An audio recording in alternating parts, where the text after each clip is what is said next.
Good morning, everybody, and I was hoping that you might want to read along with me this morning as we put on the armor of God.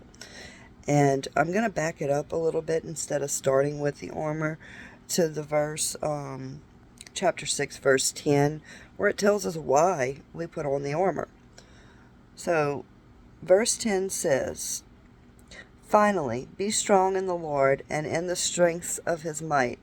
Put on the whole armor of God, that you may be able to stand against the schemes of the devil. For we do not wrestle against flesh and blood, but against the rulers, against the authorities, against the cosmic powers over the present darkness, against the spiritual forces of evil in the heavenly places. Therefore take up the whole armor of God, that you may be able to withstand in the evil day, and having done all, to stand firm."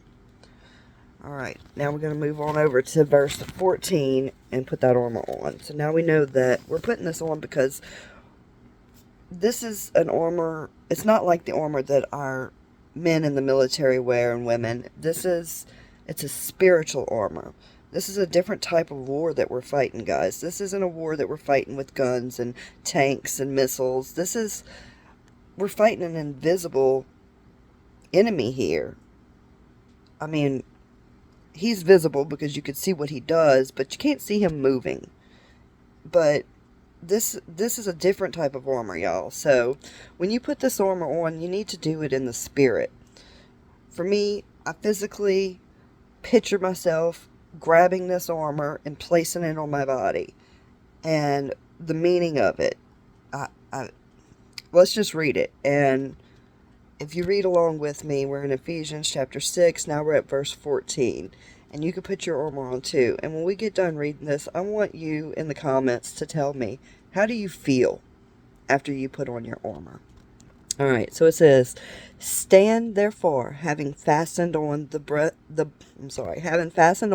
of truth, and having put on the breastplate of righteousness, and as shoes for your feet, having put on the readiness given by the gospel of peace. In all circumstances, take up the shield of faith, with which you can extinguish all the flaming darts of the evil one. And take the helmet of salvation and the sword of the Spirit, which is the word of God, praying at all times in the Spirit with all prayer and supplication.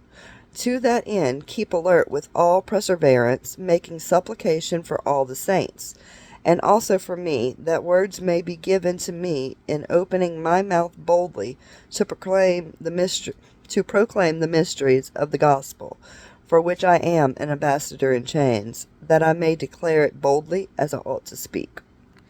Well, I know how I feel after. Y'all gotta forgive this hair. I'm in bed still. Y'all gotta. I know how I feel after I read this, but I'm not even gonna say how I feel because I want to hear other people's point of view. I want to see if we all feel the same.